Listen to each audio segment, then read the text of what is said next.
The senator from New Mexico.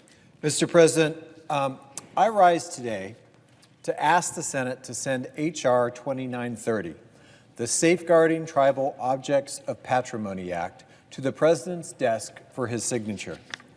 The need for this legislation is pretty straightforward. In 2016, the governor of the Pueblo of Acoma learned that a sacred ceremonial shield had been stolen and was about to be sold to the highest bidder in Paris. When Governor Riley informed me about this robbery of the Pueblo's cultural patrimony, I called on the State Department to take all possible action to halt the auction. Thankfully, intense public outcry and diplomatic pressure were enough to halt the illegal sale of a tribe's cultural patrimony. And finally, in November 2019, more than 3 years after the shield was put on the auction block, it was voluntarily returned to the Pueblo. However, this only happened because of intense public outcry and notoriety.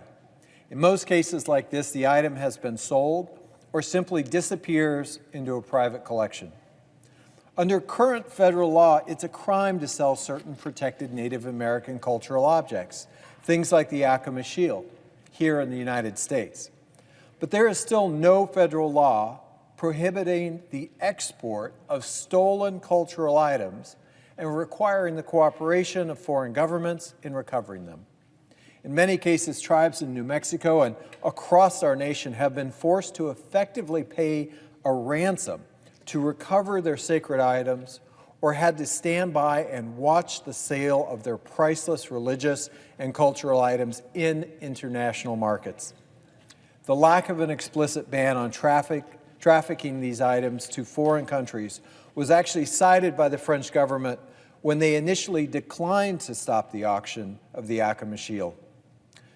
Grave robbing is illegal in every single state in the U.S., and yet we allow tribal religious objects, many of which were stolen literally from grave sites, to be exported and sold in foreign auction houses. We cannot let this loophole that allows foreign trade in Native religious heritage to go on for even one more day. And I would urge my colleagues to pass this bill today and end this awful practice. So, Mr. President, as if in legislative session, I ask unanimous consent that the Senate proceed to immediate consideration of H.R. 2930, which was received from the House and is at the desk. Further, that the bill be considered read a third time and passed, and that the motion to reconsider be considered, made, and laid upon the table. Is there objection? Mr. President. Senator from Alaska. Mr. President, reserving the right to object, I'd like to begin my brief comments here this evening by acknowledging the senator from New Mexico and agreeing so much with him on this very, very important issue as we seek to protect objects of patrimony. Whether in New Mexico or in my state of Alaska or in the home state of the chairman of the Indian Affairs Committee, it has been a travesty, it has been a crime that we have seen many of these objects that have been taken as art collections, that have been taken with no appreciation of the heritage, of the richness, of the traditions, and the respect to the Native people to whom they belong. And so the STOP Act, this Safeguard Tribal Objects of Patrimony Act of 2021, is significant. I am proud to be the lead Republican co-sponsor along with Senator Heinrich on this. It is an issue that many in my state have been urging action on. And so I do not rise this evening to object to passage of the STOP Act, but to raise, at the same time, I'm acknowledging the significance of this. I also want to raise another bill that is also very important to my state, H.R. 441. We call it the Don Young Alaska Native Healthcare Transfers Act. This is something that I've been working on for several Congresses now with my friend, the late Congressman Young. We took three land transfer bills, we consolidated them into one. We thought it was a pretty simple effort. All we're asking to do is to convey IHS lands to two of our Alaska Native Tribal Health Consortia, as well as the Tanana tribe in the interior part of the state. We passed standalone legislation on these three IHS bills earlier this Congress, but instead of passing that legislation, the House did what the House often does. They amended it with technical amendments. They sent it back here as one consolidated bill. That's H.R. 441. But again, it's about public health, delivery of health care to Alaska Native people in rural and underserved villages, many of which are off the road system.